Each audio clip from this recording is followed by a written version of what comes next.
সুপ্রিয় শিক্ষার্থী যারা 2020-2021 শিক্ষাবর্ষে একাদশ শ্রেণীতে ভর্তি হয়েছ তাদেরকে আজকের অনলাইন ক্লাসে স্বাগত জানাচ্ছি। আমি কাজল চন্দ্র ভদ্র, প্রভাষক, গণিত বিভাগ। তোমরা একটি নতুন ক্লাসে আজকে ক্লাস করতে যাচ্ছ, অর্থাৎ একাদশ শ্রেণীর আজকে প্রথম ক্লাস।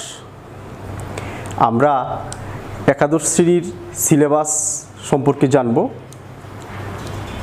এবং তোমরা বুক লিস্ট পাইছো, সবাই বই কিনবা। আজকে সিলেবাসে আমরা উচ্চতর গণিত প্রথম পত্রের যে সিলেবাস, সেই সিলেবাসে 10টি চ্যাপ্টার আছে। দ্বিতীয় পত্রেও 10টি চ্যাপ্টার আছে। আমরা যখন দ্বিতীয় পত্র শুরু করব তখন আমরা ওই দ্বিতীয় পত্রের সিলেবাসটা নিয়ে কথা বলবো। আজকে প্রথম পত্রের সিলেবাসটায় 10টি অধ্যায় আছে, অর্থাৎ 10টি চ্যাপ্টার আছে। 10টি চ্যাপ্টার দুটি বিভাগে বিভক্ত, অর্থাৎ ক বিভাগ আর খ বিভাগ। ক বিভাগে 6টি অধ্যায়, প্রথম অধ্যায়, দ্বিতীয় অধ্যায়, তৃতীয় অধ্যায়, চতুর্থ অধ্যায়, পঞ্চম অধ্যায় আর হলো অষ্টম অধ্যায়। এই 6টি অধ্যায় নিয়ে হলো ক বিভাগ। আর ষষ্ঠ অধ্যায়, সপ্তম অধ্যায়, নবম আর দশম, এই 4টি অধ্যায় নিয়ে হলো দ্বিতীয় খ বিভাগ। প্রতি বিভাগ থেকে, অর্থাৎ ক বিভাগ ও খ বিভাগ থেকে মোট 4টি করে, মোট 8টি সৃজনশীল প্রশ্ন থাকবে তোমাদের ফাইনাল পরীক্ষায় বা টেস্ট পরীক্ষায়, প্রিটেস্ট পরীক্ষায়। এবং প্রতি বিভাগ থেকে কমপক্ষে 2টি করে প্রশ্ন সহ মোট 5টি প্রশ্নের উত্তর দিতে হবে। অর্থাৎ ক বিভাগ থেকে তুমি যদি কমপক্ষে 2টা দিতে হবে, ক বিভাগে প্রশ্ন আছে 4টি, 2টি প্রশ্নের আনসার করলে তোমাকে ক বিভাগ থেকে 4টির মধ্যে থেকে 3টি দিতে হবে, অর্থাৎ 2টি আর 3টি মোট 5টি। অথবা তুমি ক বিভাগ থেকে যদি 3টি প্রশ্ন আনসার করো, 4টা থেকে 3টি, তাহলে ক বিভাগ থেকে 4টা থেকে 2টি প্রশ্ন আনসার করতে হবে। অর্থাৎ এখান থেকে 2টি আনসার করলে এখান থেকে 3টে আনসার করতে হবে, এখান থেকে 3টি আনসার করলে এখান থেকে 2টি আনসার করতে হবে, করে মোট 5টি প্রশ্নের উত্তর দিতে হবে। আর 25টি বহু নির্বাচনী প্রশ্ন থাকবে। 25টি বহু নির্বাচনী প্রশ্নে 25 নম্বর থাকবে, আর ব্যবহারিক থাকবে 25 নম্বর। এই হলো মোট আমাদের 100 নম্বর। একটু বলে নেই যে 5টি সৃজনশীল প্রশ্ন আনসার করব, সেই 5টি প্রশ্নে প্রতিটাতে 10 করে থাকবে, 5 × 10 = 50। অর্থাৎ সিকিউএ আমাদের 50 থাকবে, এমসিকিউএ থাকবে 25 নম্বর, আর ব্যবহারিকে থাকবে 25 নম্বর। এই হলো মোট আমাদের 100 নম্বর। এই 10টি চ্যাপ্টারের মধ্যে প্রথম যে চ্যাপ্টারটা নাম হলো ম্যাট্রিক্স ও নির্ণায়ক। এই চ্যাপ্টারটা মোটামুটি তুলনামূলক অন্যান্য চ্যাপ্টারের চেয়ে সহজ। আমরা যখন ক্লাস করব তখন বুঝবো যে এটা আসলেই অন্যান্য চ্যাপ্টারের থেকে সহজ। তাই এই চ্যাপ্টারটাই প্রথম রাখা হয়েছে, ম্যাট্রিক্স নির্ণায়ক। নির্ণায়কটা আমরা আগের সিলেবাসে এসএসসিতেও ছিল, বর্তমান সিলেবাসে এসএসসিতে নাই, এখন এটা ইন্টারমিডিয়েট লেভেলে নিয়ে আসছে ম্যাট্রিক্স ও নির্ণায়ক। তাহলে আমরা এই 10টি চ্যাপ্টার আশা করি সবাই এই সিরিয়াল মতো একটু মনে রাখার চেষ্টা করবে। এতে করে তোমার সিলেবাস এবং প্রশ্ন তোমার সিলেকশন করতে তোমার খুব সহজ হবে পরীক্ষার মধ্যে। যে 10টি চ্যাপ্টার কী কী সবারই আশা করি এটা মনে রাখা দরকার। ম্যাট্রিক্স নির্ণায়ক, ভেক্টর, সরলরেখা, বৃত্ত, বিন্যাস সমাবেশ, ত্রিকোণমিতিক অনুপাত ও তার লেখচিত্র, সপ্তম অধ্যায় হলো সংযুক্ত ত্রিকোণমিতিক অনুপাত, অষ্টম অধ্যায় হলো ফাংশন ও লেখচিত্র, নবম অধ্যায় অন্তরীকরণ এবং দশম অধ্যায় যুগজীকরণ। এই 10টি চ্যাপ্টার আশা করি তোমরা একটু টেকনিক্যালি সিরিয়াল ওয়াইজ মনে রাখার চেষ্টা করবা। তাহলে আমরা এই সিলেবাসটা সামনে রেখে আমাদের ক্লাস কার্যক্রম আজকে শুরু হবে। প্রথম চ্যাপ্টারটা ছিল ম্যাট্রিক্স ও নির্ণায়ক। তাহলে আমরা এই সিলেবাসটা মুছে দিই, ম্যাট্রিক্স নির্ণায়ক নিয়ে কিছু কথা বলি। প্রথম ক্লাস, প্রথম দিন, আশা করি সবাই ভালো আছো। আর আজকের ক্লাসে যারা যারা জয়েন করতেছো বা জয়েন করছো তারা অবশ্যই কমেন্ট বক্সে নিজেদের রোল নাম্বারটা লিখলে আমাদের সুবিধা হয় যে কে কে ক্লাসটা করতেছে, ঠিক আছে? তা আশা করি ওই কমেন্ট বক্সে তোমরা রোল নাম্বারটা লিখবে। ভর্তির সময় তোমাদের যে রোল নাম্বারটা দেওয়া হয়েছিল সেই রোল নাম্বারটা দিয়ে আমাদের কমেন্ট বক্সে জানাবে। তাহলে আমরা প্রথমে ম্যাট্রিক্স ও নির্ণায়ক নিয়ে কথা বলবো। ম্যাট্রিক্স কি? ম্যাট্রিক্সের মূল ভাষা হলো রো অ্যান্ড কলাম। অর্থাৎ ম্যাট্রিক্সের মূল ভাষা হলো সারি এবং কলাম। দেখো আমরা বোর্ডে একটা ক্যালেন্ডার অঙ্কন করে রাখছি, যে ক্যালেন্ডারটা 2020 সালের সেপ্টেম্বর মাসের ক্যালেন্ডার। এই ক্যালেন্ডারটাতে আমরা নীল কালার দিয়ে আমরা ওই তারিখগুলো মার্ক করে রাখছি, আর যেগুলোতে তারিখ নাই সেগুলোতে আমরা স্টার চিহ্ন দিয়ে রাখছি। তাহলে এই যে সংখ্যাগুলো দ্বারা যে একটি ক্যালেন্ডার বা একটি মাসের যে তারিখগুলো তৈরি হয়েছে, সেই সংখ্যাগুলো অগুছালো থাকলে আমাদের এই প্যাটার্নটা সুন্দর দেখা যাবে না। এই সংখ্যাগুলোকে আমরা এমনভাবে সুন্দরভাবে উপস্থাপন করছি, এমনভাবে বিন্যস্ত করছি যেন এটি একটি মাসের ক্যালেন্ডার। দেখলে আমাদের কি হয়, বোঝা যায় যেটা এত তারিখ এত দিন, বা এতবার এতবারের তারিখ হলো এতটা। হ্যাঁ, ঠিক আছে। যেমন 23 তারিখ বুধবার, আজকে 28 তারিখ সোমবার, এরকম করে একটা তারিখের দেওয়া আছে, যে তারিখটা দেখলে আমরা বুঝতে পারতেছি যে এটি একটি ক্যালেন্ডার। তাহলে এখানে ম্যাট্রিক্সটা কি? এই যে সংখ্যাগুলোকে আমরা তীর চিহ্ন দিয়ে রাখছি, এই যে তীর চিহ্ন যেভাবে দেওয়া আছে এটাকে বলা হয় রো, আর এই যে খাড়াভাবে যেগুলো আছে সেগুলো হলো কলাম। ঠিক আছে। এই রো আর কলামই হলো মূলত এই তত্ত্বগুলো বা এই সংখ্যাগুলোকে সুন্দরভাবে আমরা উপস্থাপন করছি। এই তত্ত্বগুলো সুন্দরভাবে উপস্থাপন করছি রো আর কলামের মাধ্যমে। এটাই, এই ধারণাটা থেকেই কিন্তু মূলত ম্যাট্রিক্সের উৎপত্তি বা ম্যাট্রিক্সের আমরা ধারণা লাভ করেছি। তাহলে ম্যাট্রিক্স শব্দটি একটি ল্যাটিন শব্দ ম্যাটার থেকে নেওয়া হয়েছে। ম্যাট্রিক্স শব্দটি প্রথম ব্যবহার করেছেন জেমস জোসেফ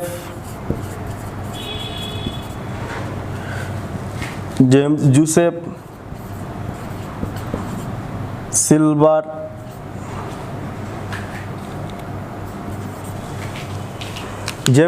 সিলভারস্টেড। উনি প্রথম এই ম্যাট্রিক্স শব্দটি ব্যবহার করেছেন 1850 সালে। তারই সহকর্মী আর্থার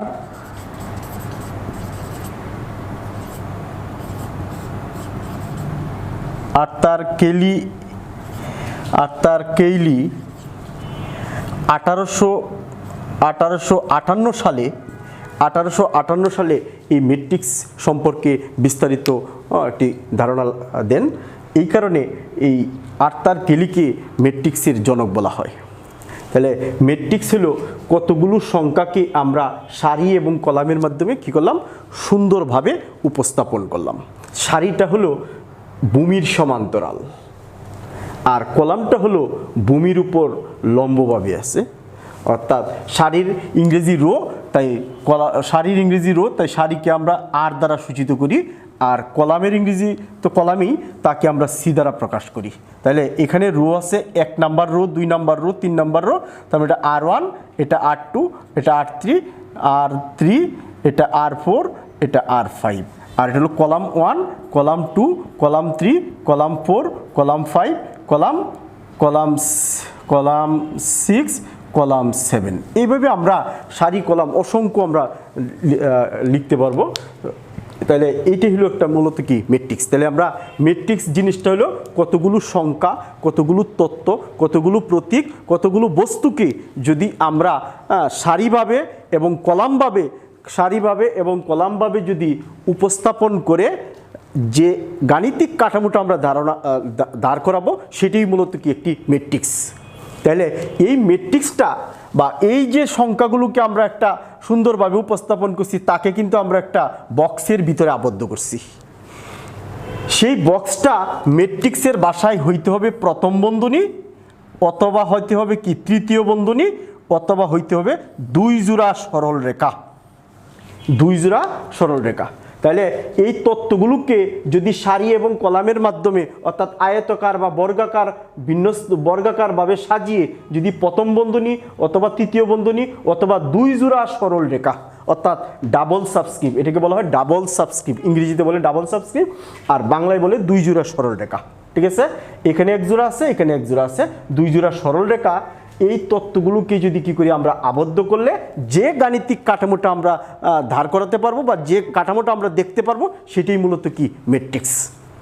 ঠিক আছে, তাহলে এই ম্যাট্রিক্স কিন্তু এখন আর শুধুমাত্র সাজানো গোছানোর মধ্যে সীমাবদ্ধ না, এটি গাণিতিক সরল সহজ সমীকরণ জুটের সমাধান করার ক্ষেত্রে ম্যাট্রিক্স ব্যবহার করা হয়, পদার্থবিদ্যায় কোয়ান্টাম তত্ত্বে ম্যাট্রিক্স ব্যবহার করা হয়, তড়িৎ চুম্বক বিদ্যুতে ম্যাট্রিক্স ব্যবহার করা হয়, উচ্চতর অর্থনীতিতে ম্যাট্রিক্সের ব্যবহার করা হয়। ঠিক আছে, কম্পিউটারের যে গ্রাফিক্স 3D যে ছবিগুলো আছে বা পিকচারগুলো আছে সেইগুলোকে যখন আমরা একটি 2D পর্দায় উপস্থাপন করব সেখানেও কিন্তু কি করা হয় ম্যাট্রিক্সের সাহায্যে এটাকে উপস্থাপন করা হয়। অর্থাৎ ম্যাট্রিক্স এখন সর্বক্ষেত্রেই মোটামুটি কি বিস্তার লাভ করেছে। ঠিক আছে, তাহলে এই ছিল মোটামুটি আমরা ম্যাট্রিক্সের একটি ধারণা। তাহলে আমরা ম্যাট্রিক্সটাকে একটু সাজায় গোছায় সংজ্ঞাটা আমরা লিখতে চাই।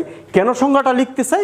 কারণ আমাদের পরীক্ষায় আসতে পারে ম্যাট্রিক্স কাকে বলে, বা তোমার মৌখিক পরীক্ষায় বলতে পারে ম্যাট্রিক্স বলতে তুমি কি বুঝো, তখন তোমাকে তো আনসার দিতে হবে বা মৌখিক পরীক্ষায় তোমাকে আনসার বলতে হবে। তা আমরা এই যে বিষয়টা বুঝলাম সেটা জাস্ট শুধু বাংলা ভাষায় বা ইংরেজি ভাষায়, তা আমরা বাংলা ভাষায় পড়বো, বাংলা ভাষায় শুধু কি করবো এটা লিখে দিব বা বলার সময় এটা মুখে বলবো। ঠিক আছে, তাহলে আমরা ম্যাট্রিক্সের সংজ্ঞাটা আমরা একটু বলতে চাই।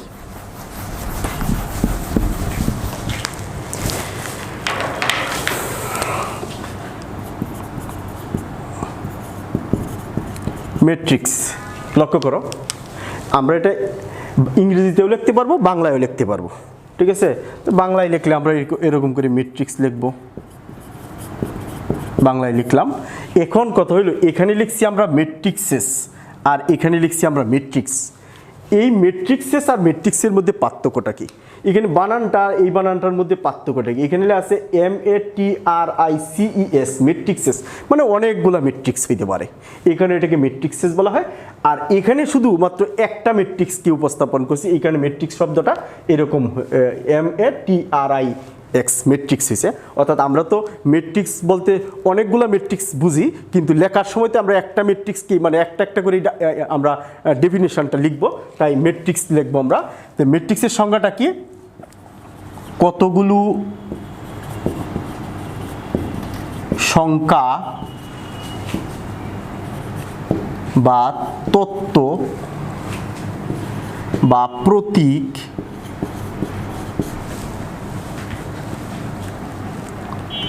বা চিহ্ন,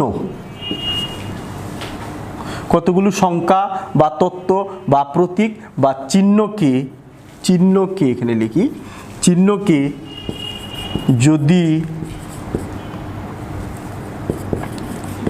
সারি ও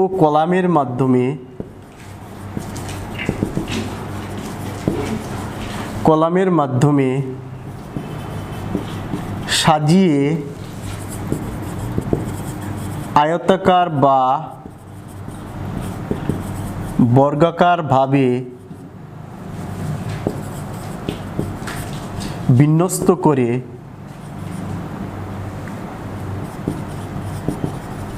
বিন্যস্ত করে এটা প্রথম বন্ধনী, এটা তৃতীয় বন্ধনী, বা এটা হলো ডাবল সাবস্ক্রিপ্ট বা দুই জোড়া সরল রেখা,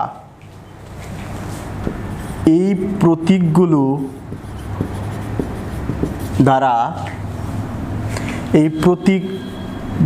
দ্বারা উপস্থাপনের মাধ্যমে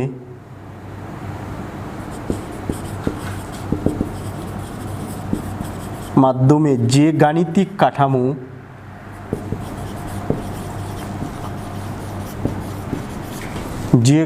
কাঠামো পাই তাকেই ম্যাট্রিক্স বলে। আমরা একটা উদাহরণের মাধ্যমে ম্যাট্রিক্সটা বুঝতে চাই। যেমন আমি আমার ইংরেজি লেটার কয়েকটা নিলাম, 9টা ইংরেজি লেটার নিলাম। যেমন ABCDEFGHI, এই যে 9টা লেটার নিলাম, 9টা লেটার লেখার সময় কিন্তু একটু ফাঁকা স্থান রেখে লিখছি, অর্থাৎ স্পেস দিয়ে লিখছি। এবং লেখার যে প্যাটার্নটা, যেমন প্রথম সারিতে 3টা, এটা তো সারি আমরা আগে শিখছি, প্রথম সারিতে 3টা ইংরেজি লেটার লিখলাম, দ্বিতীয় সারিতেও 3টা লিখলাম, তৃতীয় সারিতেও 3টা লিখলাম, আবার প্রথম কলামেও 3টা লিখলাম, দ্বিতীয় কলামেও 3টা লিখলাম, তৃতীয় কলামেও 3টা লিখলাম। তাহলে কলামের সময় সবগুলো তার নিচে লিখছি, সব কলামের ক্ষেত্রে, সারির ক্ষেত্রে পাশাপাশি লিখছি, লেখার ফলে এবং একটা থেকে আরেকটা কিন্তু স্পেস দিয়ে লিখছি। এই যে 9টা আমরা ইংরেজি অক্ষর স্মল লেটার, এই ইংরেজি অক্ষরগুলোকে যদি আমরা প্রথম বন্ধনী দ্বারা কি করি, আবদ্ধ করি, অথবা তুমি সেটাকে কি করতে পারতা, তৃতীয় বন্ধনী দ্বারাও আবদ্ধ করতে পারতা, CDEFGHI, অথবা এরকম ডাবল সাবস্ক্রিপ্ট দ্বারাও কি করতে পারবো, আমরা আবদ্ধ করতে পারবো, ডাবল সাবস্ক্রিপ্ট দ্বারা আবদ্ধ করতে পারবো। করলে একটা সুন্দর প্যাটার্ন উৎপন্ন হয়েছে, সেটাই মূলত কি ম্যাট্রিক্স। যেমন তোমার কাছে যদি প্রশ্ন করে যে এইগুলো তো আমরা কলাম হিসেবে চিনলাম, C1 C2 C3, এগুলো আমরা সারি দ্বারা উপস্থাপন করলাম, হ্যাঁ ঠিক আছে। তাহলে তোমাকে যদি প্রশ্ন করে যে আইটা কয় নাম্বার সারি কয় নাম্বার কলামে আছে, আই হইল এখানে 3 হবে, 3 নাম্বার সারি 3 নাম্বার কলাম। আমরা বলার ক্ষেত্রে সারিটা কিন্তু অবশ্যই প্রথমে বলতে হবে, কলামটা পরে বলতে হবে। তাহলে এই আই যে প্রতীকটা বা আই যে অক্ষরটা বা আই যে ইংরেজি প্রতীকটা লেটারটা, সেটা কয় নাম্বার সারি কয় নাম্বার কলামে আছে, 3 নাম্বার সারি এবং 3 নাম্বার কলামে আছে। আমি কিন্তু সারিটা আগে বলছি, কলামটা পরে বলছি।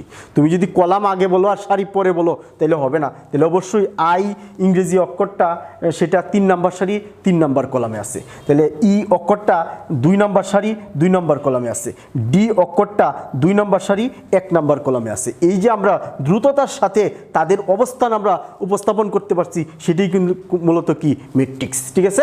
এই ম্যাট্রিক্সকে প্রধানত ইংরেজি ক্যাপিটাল লেটার দ্বারা সংজ্ঞায়িত করা হয় বা সূচিত করা হয়। অর্থাৎ একটা ম্যাট্রিক্সের নামকরণ করছি আমরা, নামকরণটা কিন্তু অবশ্যই ইংরেজি কি ক্যাপিটাল লেটার দ্বারা লিখতে হবে। এবং এই যে প্রতীকগুলোকে আমরা সাজাইছি, এই প্রতীকগুলো সাজানোর পর কিন্তু এইগুলোকে আমরা এন্ট্রি বলবো। কি বলবো, এন্ট্রি বলবো, ইংরেজিতে এন্ট্রি বলবো, বাংলায় বলবো কি বুক্তি।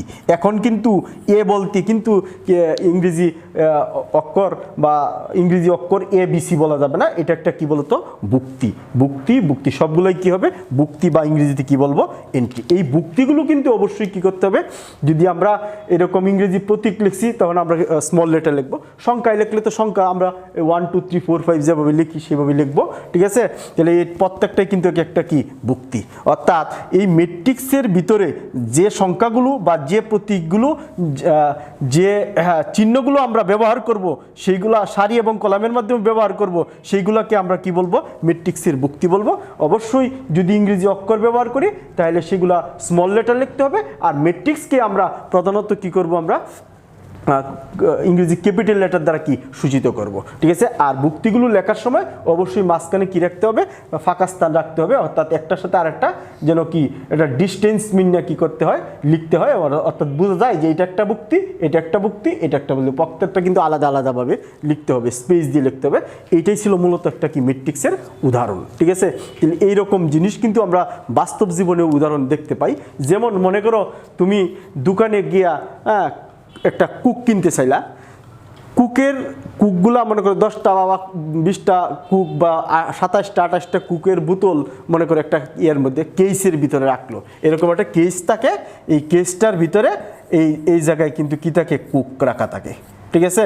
তাহলে এই যে সুন্দর করে কুকের বোতলগুলো বা 7-আপের বোতলগুলো বা কোমল পানীয়ের বোতলগুলো যে আমরা রাখছে, সেটাই কিন্তু একটা কি ম্যাট্রিক্স। যেমন আমরা বাজারে ডিম কিনতে যাই, ডিমের মধ্যেও কিন্তু এরকম কেসের ভিতরে কি করে থাকে, ডিমগুলা সুন্দরভাবে উপস্থাপন করে দেয়, এতে ডিমগুলা ভাঙবে না বা ডিমগুলা সহজে বহন করা যাবে, এটাই কিন্তু একটা কি ম্যাট্রিক্স। অর্থাৎ আমাদের রুমে যখন আমরা ক্লাস করি, ক্লাসের মধ্যেও কিন্তু স্টুডেন্টরা যখন বসে থাকে বা বসে, তারা কিন্তু সারিভাবে বসে এবং কলামভাবে বসে। বসে। এই যে সারি এবং কলামের মাধ্যমে বসছে, এতে কিন্তু ক্লাসরুমটা একটা সুন্দর উপস্থাপনার মাধ্যমে উপস্থাপনা সৃষ্টি হয়েছে। আর যদি অগোছালো থাকতো, যে যেখানে খুশি সেখানে বসলে বা বেঞ্চ যদি সারি কলামভাবে না থাকতো, তাহলে একটা হল রুমটা ক্লাসরুমটা একটা মানে অগোছালো থাকতো, সেখানে আর ক্লাস করা সম্ভব ছিল না। এই যে ক্লাসরুমটাও কিন্তু একটা ম্যাট্রিক্স। যেমন আমাদের বাসাবাড়ির যে বিভিন্ন জিনিসপত্র রুমের ভিতরে বিভিন্ন জায়গায় কি করি আমরা সেট করি, সুন্দরভাবে সেট করি, এটাও একটা কি ম্যাট্রিক্স। ঠিক আছে, তাহলে আমরা এরকম ম্যাট্রিক্স কিন্তু বাস্তব জীবনে অনেক আছে। ঠিক আছে, তাহলে আমরা একটা ম্যাট্রিক্সের উদাহরণ দেখলাম, ম্যাট্রিক্সকে কিভাবে সংজ্ঞায়িত করা হয় সেভাবে লিখলাম, ম্যাট্রিক্সের ভুক্তি কি সেগুলো লিখলাম, ভুক্তিগুলো কিভাবে কতটুকু দূরত্বে মেনটেন করে লিখতে হবে সেটা লিখলাম, আর ম্যাট্রিক্স লেখার নিয়মটা শিখলাম।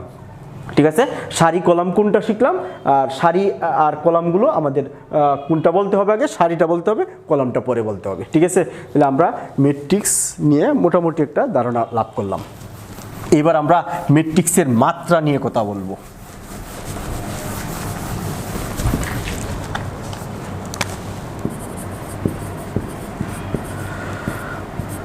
ম্যাট্রিক্সের মাত্রা বা অর্ডার, ইংরেজিতে বলে অর্ডার বা ক্রম।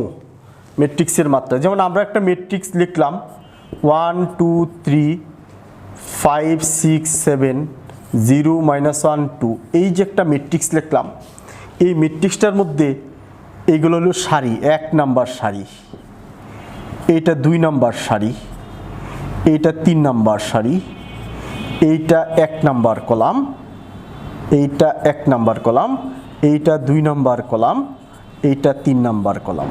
ঠিক আছে, এই যে সারি আর কলামগুলো আমরা উপস্থাপন করলাম, এই ম্যাট্রিক্সটার নাম দিলাম কি আমরা এ। তাহলে এ ম্যাট্রিক্সটার সারি হইল কয়টা, 3টা। আমরা তো সারি বুঝবো, উপর থেকে নিচ দিকে যেগুলো থাকবে সেগুলো হবে কি সারি, অর্থাৎ ভূমির সমান্তরালে উপর থেকে নিচের দিকে যেগুলো থাকবে সেগুলো হলো সারি। আর কলাম কোনটা বুঝবো, যে ভূমির উপর লম্বভাবে পাশাপাশি যেগুলো থাকবে সেগুলো হলো কি কলাম। তাহলে এই ম্যাট্রিক্সটার 3টা সারি 3টা কলাম, তাহলে এই ম্যাট্রিক্সটার ক্রম হবে 3/3। এইটাই হবে কি ম্যাট্রিক্সের ক্রম। এই যে 3/3টা লিখছি আমরা, 3/3 পড়তে হবে, 3/3 পড়তে হবে। ঠিক আছে, এখানে কিন্তু এটা গুণ চিহ্ন না, এটা গুণ চিহ্ন না, এটা হলো 3/3। পড়ার সময় আমরা পড়ব 3/3, আর লেখার সময় লিখবো 3/3। ঠিক আছে, লেখার সময় গুণ চিহ্নটা লিখবো, আর পড়ার সময় 3/3 পড়তে হবে। ঠিক আছে, তাহলে এই যে 3/3 এটাই ছিল এই ম্যাট্রিক্সটার কি ক্রম। তো আমরা যদি আরেকটা ম্যাট্রিক্স দেখি, যেমন বি একটা ম্যাট্রিক্স, বি ম্যাট্রিক্সে 1 2 3 4 5 6 7 8 9 0 1 1, তাহলে এই ম্যাট্রিক্সটার সারি হলো 1 2 3 4টা সারি, আর 1 2 3টা হলো কলাম। তাহলে বি ম্যাট্রিক্সের সারি এবং কলাম কটা, সারিটা আগে লিখতে হবে, আগে বলতে হবে, কলামটা পরে লিখতে হবে, পরে বলতে হবে। আমি বারবার বলতেছি সারি আগে কলাম পরে। তোমরা পরীক্ষার হলে যে ভুলটা করো সেটা কলামটা আগে লেখো, সারিটা পরে লেখো, তখনই কিন্তু ভুল হয়ে যায়, নাম্বার কাটা যায়। ঠিক আছে, তাহলে সারিটা আগে লিখবো আমরা। কয়টা সারি, 1 2 3 4 সারি তো আমরা চিনি যে উপর থেকে নিচের দিকে ভূমির সমান্তরালে যেগুলো থাকবে, অর্থাৎ এই তীর চিহ্ন আকারে যেগুলো থাকবে সেগুলো হলো সারি। ঠিক আছে, আর ভূমির উপর লম্বভাবে পাশাপাশিভাবে যেগুলো থাকবে সেগুলো হলো কলাম। তাহলে এর সারি ছিল 4টা, কলাম ছিল 3টা। তাহলে এই ম্যাট্রিক্সটার মাত্রা হইল কত, 4/3। আমরা লিখবো 4 পর্ব হলো 4/3, আর লিখবো কি 4 × কত 3। ঠিক আছে, তাহলে আমরা এ ম্যাট্রিক্সের মাত্রা বা তাকে ক্রমও বলা হয় বা অর্ডারও বলা হয়, ইংরেজিতে অর্ডার বলা হয়। ঠিক আছে, ম্যাট্রিক্সের মাত্রা কত পাইছিলাম, এটা হলো 3/3। আর বি ম্যাট্রিক্সের মাত্রা বা ক্রম বা অর্ডার কত পাইছি আমরা, 4/3। তাহলে তুমি যখন এই 3/3 আর 4/3 লিখবা, তখন আমি বুঝবো যে তুমি 4টা সারি লিখছো, 3টা কলাম লিখছো। কিন্তু তুমি যদি এটা চেঞ্জ করে লেখো, তাহলে হয়ে যাবে 3টা সারি 4টা কলাম। তাহলে কি মানের পার্থক্য হয়ে যাবে না, বা অবস্থানের পার্থক্য হয়ে যাবে। যে কোনো সেটা অবশ্যই কী করতে হবে, সারিটা আগে লিখতে হবে, কলামটা পরে লিখতে হবে। ঠিক আছে, তাহলে একটা ম্যাট্রিক্সের মাত্রা কি সেটা শিখলাম আমরা। ঠিক আছে, এইবার আমরা ম্যাট্রিক্সের প্রকারভেদে যাব। তো ম্যাট্রিক্সের প্রকারভেদে যাওয়ার আগে আমরা একটু ম্যাট্রিক্সের সাধারণ আকারটা শিখতে চাই। সাধারণ আকার পরীক্ষায় আসতে পারে, ম্যাট্রিক্সের সাধারণ আকারটি লিখো। সৃজনশীল প্রশ্নের অর্থাৎ সিকিউ প্রশ্নের ক নাম্বারে আসতে পারে 2 নম্বরের জন্য আসতে পারে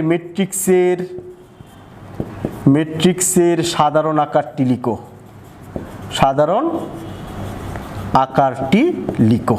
এই প্রশ্নটা কিন্তু আসতে পারে, ম্যাট্রিক্সের সাধারণ আকারটি লিখো। তাহলে আমরা ম্যাট্রিক্সের একটা সাধারণ আকার লিখব। সাধারণ আকার বলতে বুঝাইতেছি তুমি যত মাত্রার ম্যাট্রিক্সই লিখো, সবগুলা ম্যাট্রিক্স যেন একটা বিশেষ একটা ম্যাট্রিক্সের মাধ্যমে যদি আমরা উপস্থাপন করতে পারি, সেই ম্যাট্রিক্সটাকে বলবো সমস্ত ম্যাট্রিক্সের কি সাধারণ আকার। ঠিক আছে, যেমন আমরা ম্যাট্রিক্সটার নাম দিলাম কি এ ম্যাট্রিক্সটা বুক্তি থাকবে অনেকগুলো, বুক্তিগুলো কিভাবে থাকবে, সারি এবং কলামের মাধ্যমে সাজানো থাকবে এবং তৃতীয় বন্ধনী দ্বারা আবদ্ধ করা থাকবে। ঠিক আছে, তাহলে আমি বুক্তিগুলোকে এ দ্বারা প্রকাশ করলাম, এটা এ সবগুলো এ লিখলাম, লক্ষ্য করো তোমরা, এ সব এ লিখলাম, সবগুলা এ লিখলাম। একটু ভালোভাবে লক্ষ্য করো, এ। তাহলে এইটা অবশ্যই 1 নাম্বার রো, তাহলে রোগুলা যেহেতু আগে লিখতে হবে, তাহলে 1 নাম্বার রো 1 1 সবগুলোতে 1 বসাই দিলাম। এটা 2 নাম্বার রো, তাহলে R2 দ্বারা সূচিত করা হয়, তাহলে এখানে সবগুলো 2 2 2 বসাই দিলাম। এটা 3 নাম্বার, তার মানে এটা R3। আমি কিন্তু বোঝানোর জন্য এই তীর চিহ্ন দিয়ে R1 R2 R3 লিখছি, তুমি এগুলো লিখলেও সমস্যা নাই, না লেখাটাই সবচেয়ে বেটার, লিখবা না। ঠিক আছে, আমি বোঝানোর জন্য লিখছি। তাহলে এখানে আমরা সবসময় কি লিখবো, 3 3 3। আমি যেহেতু সারিটা আগে লিখবো, এটা কত লিখলাম, মনে করলাম এইটা হইলো, কারণ এরপরেও তো আরও কতগুলো সারি আছে সেটা আমি জানি না, যে কারণে আমি লাস্টেরটার নাম দিলাম কি এম নাম্বার সারি। ঠিক আছে, এম এর মান যদি 5 হয় তাহলে বুঝবো আমরা 5টা সারি আছে, এম এর মান যদি 10 হয় তাহলে বুঝবো এই ম্যাট্রিক্সটার মধ্যে 10টা সারি আছে। ঠিক আছে, এইবার লক্ষ্য করো, এইটা হলো একটা 1 নাম্বার কলাম, তাহলে 1 নাম্বার কলাম, সরি এখানে এম লিখতে হবে, সবগুলোতে এম লিখবো, কারণ এটা এম নাম্বার সারির বুক্তিগুলো। ঠিক আছে, এখন এটা 1 নাম্বার কলাম, তাহলে সবগুলোতে কি লিখবো, 1 1 1 1 লিখবো। এটা 2 নাম্বার কলাম, 2 নাম্বার কলাম 2 2 2 2 লিখবো। এটা 3 নাম্বার কলাম, 3 3 সবগুলোতে 3 লিখবো। এটা 4 নাম্বার কলাম, 4 লিখবো। সরি 4 নাম্বার না, 4 তো এখানে আছে, আর অসংখ্য কলাম আছে। এইটা আমরা নাম দিলাম কি এন নাম্বার কলাম। ঠিক আছে, তাহলে এই যে ম্যাট্রিক্সটার মধ্যে সারি হইল এম সংখ্যক আর কলাম হইল কত, এটা 3 নাম্বার কলাম, এইটা হইল N number column, CN number column. তাহলে সারি হইল এম সংখ্যক আর কলাম হইল এন সংখ্যক। এম এর মান যদি 5 হয় আর এন এর মান যদি 6 হয়, তার মানে বুঝতে পারবো যে এই ম্যাট্রিক্সটার মধ্যে 5টা সারি আছে, 6টা কলাম আছে। ঠিক আছে, তাহলে 5টা সারি 6টা কলাম। এম এর মান যদি 100 হয়, এন এর মান যদি 500 হয়, তাহলে 100 সারি 500 কলাম বিশিষ্ট একটি ম্যাট্রিক্স আছে। তাহলে এখানে তুমি এম এর মান আর এন এর মানের উপরে এই ম্যাট্রিক্সের আকারটা বিভিন্ন রকম হয়, যে কারণে এই ম্যাট্রিক্সটাকে বলা হবে কি সাধারণ আকার। ঠিক আছে, তাহলে এর ম্যাট্রিক্স সমান আমরা লক্ষ্য করো, এই প্রত্যেকটা কিন্তু বুক্তি, আমরা আগে শিখছি বুক্তি, এই বুক্তিটা কি 1 1 বুক্তি। 1 1 বুক্তি মানে হলো 1 নাম্বার সারি 1 নাম্বার কলাম, 1 নাম্বার সারি 2 নাম্বার কলাম, 1 নাম্বার সারি 3 নাম্বার কলাম। এটা হলো 1 নাম্বার সারি এন নাম্বার বুক্তি, সরি এন নাম্বার কলামের বুক্তি। এটা হলো 1 নাম্বার সারি 1 নাম্বার কলামের বুক্তি। তাহলে এইটা কয় নাম্বার সারি কয় নাম্বার কলামের বুক্তি, A32, এইটা হইলো 3 নাম্বার সারির 2 নাম্বার কলামের বুক্তি। তাহলে এইভাবে আমরা সবগুলো বুক্তিরই কিন্তু কি আলাদা আলাদাভাবে নিজস্ব একটা পরিচয় বা অবস্থান আছে। ঠিক আছে, তাহলে এই প্রত্যেকটা বুক্তির নাম দিছি কি এ। এখন সারি যেহেতু আছে, সারিগুলোকে আমরা আই দ্বারা সূচিত করলাম আর কলামগুলোকে কি দ্বারা সূচিত করলাম, জে দ্বারা সূচিত করলাম। তাহলে এর ক্রমটা কত বলতো, ক্রম হইল এম নাম্বার সারি আর এন নাম্বার কি কলাম। ঠিক আছে, তাহলে এখানে আই এর মান হলো 1 2 3 এইভাবে কত পর্যন্ত, এম পর্যন্ত, আর জে এর মান হইল 1 2 3 এইভাবে কত পর্যন্ত, এন পর্যন্ত। এবার তুমি লক্ষ্য করো, আই এর মান 1 বসাইলা, তাহলে A1, জে এর মান 1 বসাইলা, তাহলে A11 বলতে তুমি কাকে বুঝতেছো, এই বুক্তিটা। আই এর মান 1 বসাইলা, জে এর মান 2 বসাইলা, তাহলে আই এর মান 1 জে এর মান 2, তার মানে কি আসবে এ আই এর মান 1, জে এর মান কত 2, তার মানে এ 1 2, তার মানে এই বুক্তিটা আমরা বুঝতেছি। তার মানে এই সাধারণ আকারটাকে যদি আমরা এইভাবেও কি করতে পারবো, সূচিত করতে পারবো।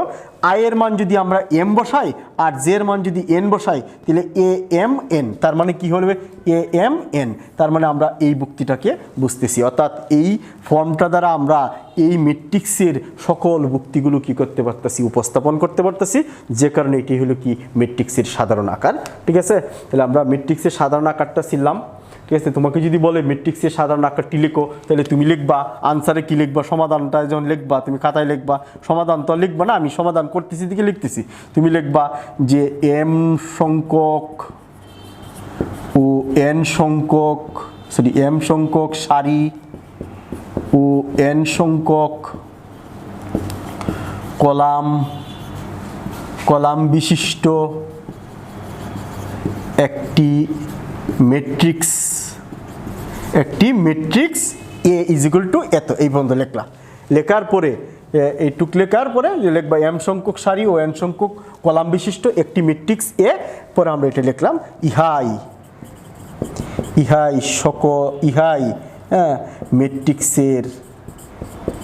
ম্যাট্রিক্সের সাধারণ আকার, ইহাই ম্যাট্রিক্সের সাধারণ। জাস্ট হয়ে গেল 2 নম্বরের জন্য আমাদের প্রশ্নের আনসারটা। ঠিক আছে, তাহলে আমরা ম্যাট্রিক্স কাকে বলে, ম্যাট্রিক্সের ভুক্তি, ম্যাট্রিক্সের মাত্রা, ম্যাট্রিক্সের সাধারণ আকারটা শিখলাম। এখন লক্ষ্য করো, এইটাতে যেমন আমরা আগে একটা উদাহরণ দেখছিলাম, একটা ম্যাট্রিক্স 1 2 3 4 5 6, এটার মাত্রা হলো 2 সারি 3 কলাম, 2 সারি 3 কলাম। ঠিক আছে, তাহলে এখানে ভুক্তি কয়টা আছে, 1 2 3 4 5 6টা ভুক্তি আছে।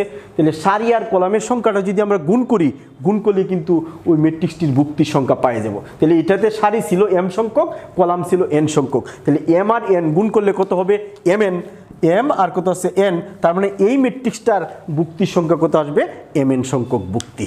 ঠিক আছে, তাহলে আমরা যদি বলে 2/3 মাত্রার একটি ম্যাট্রিক্সের ভুক্তি সংখ্যা কত, এমসিকিউ আসলো 2/3, তার মানে 2 নাম্বার 2টা সারি 3টা কলাম, এইরকম ম্যাট্রিক্সের ভুক্তি সংখ্যা কত। তাহলে তুমি 2 হলো সারির সংখ্যা, 3 হলো কলামের সংখ্যা, 2 আর 3 গুণ করলে কত আসবে 6, তার মানে তুমি মুহূর্তের মধ্যে বলতে পারতেছো যে একটি 2/3 ম্যাট্রিক্সের ভুক্তি সংখ্যা হবে কত 6টি। তাহলে আমরা যদি বলি 5/8, তার মানে 5টা সারি 4টি কলাম, এর ভুক্তি সংখ্যা কত হবে 4 5 কত 20, তার মানে 20টা হবে কি ভুক্তি সংখ্যা। তাহলে আমরা ভুক্তির সংখ্যাটাও আমরা নির্ণয় করতে শিখলাম। তাহলে আমরা আজকে এই প্রথম দিনের ক্লাসে আর বেশি আগাইতে চাইতেছি না।